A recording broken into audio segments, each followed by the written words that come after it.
Welcome to Biblical Buffet, to our next class, which is Quick Bites, and we will have a short but important story from Book of Isaiah, chapter 45.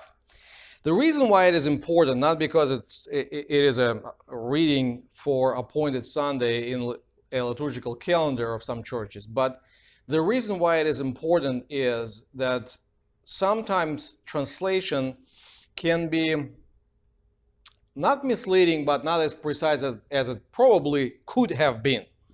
Let me read it. So, Isaiah 45, verses 1 and 2. Thus says the Lord to his anointed, to Cyrus, whose right hand I have grasped, to subdue nations before him, to loose the belts of the kings, and to open the doors before him, the gates that might not be closed. I will go before you and level the exalted places, and I will break, so on and so forth. So the whole reason why I want to stay here is we actually, our ear in Christian church is more trained to hear the same word with a completely different sound. When God talks, or Lord talks to Cyrus, in our translation, ESV or New American Standard or King James, New King James, NIV, anything you take, almost everywhere what you read is, thus says the Lord to his anointed Cyrus. The thing is, that's the very same word that we used to hear as Christ. Okay? The word Christ means anointed. Or we can come up with some kind of little bit more Hebraish term, Messiah. So the Cyrus is the one who is the Christ. Or I would probably shouldn't say the Christ, it's a Christ. He is one of the people who were anointed by God for a particular purpose in a particular period of time. But still, question stands.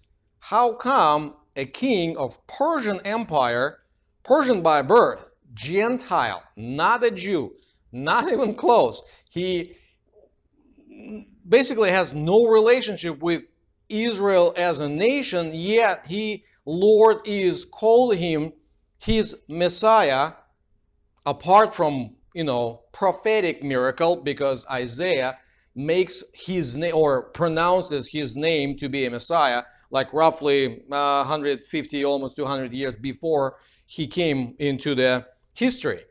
So how come a Gentile dude is called Lord Messiah? And the thing is, to understand it, we need to go back in history. If we'll go to the 1 Kings chapter 19, we will need to have in description our video. We have a video on 1 Kings 19. And in that passage, in verse 15, God tells to his prophet Elijah to do what? And Lord said to him, go return on your way to the wilderness of Damascus. Okay, we are in Syria. And when you arrive, you shall anoint Hazael to be a king over Syria. So starting from the prophet Elijah, we already see that Lord claims not only Israel, not only 12 tribes, not only those who openly by blood related to Abraham, Isaac, and Jacob, but surrounding areas. He lay claims on those nations. In this particular case, in 1 King case, it's Syria. It's the closest one to Israel. I mean, if we are going to go into geography of the passage, here is our Mediterranean Sea. This is our Galilean Lake, Jordan, Dead Sea. So if we are in Israel here, even though it's split on the north and the south, not important at the moment.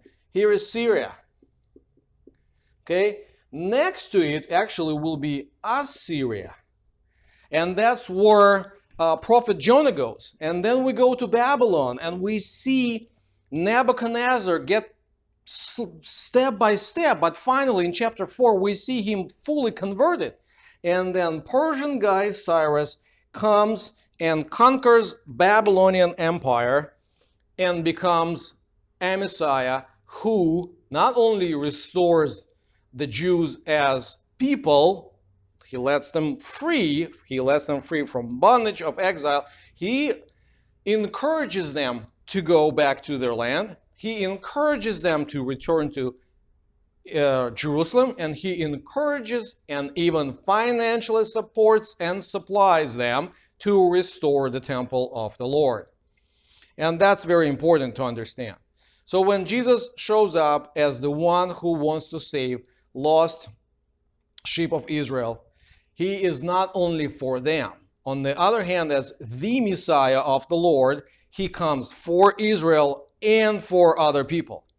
And that's why in Revelation 7:9 we find that when John looks, after seeing perfect 12 tribes with 12,000 people in each tribe, that's a symbolic figure definitely, he also sees that unnumbered group of people. It's unnumbered not because somebody was careless and didn't number them, but it's unnumbered because it's so many of them that nobody could count them. But this group consists of all nations, all tribes, all peoples, all languages. So he comes and saves them all. That's why when we read Isaiah 45 and we see that the Cyrus is called Messiah or Christ, it is in a very distinct historical period of time, very appropriate, because God can use almost anybody to save his people. Stay blessed.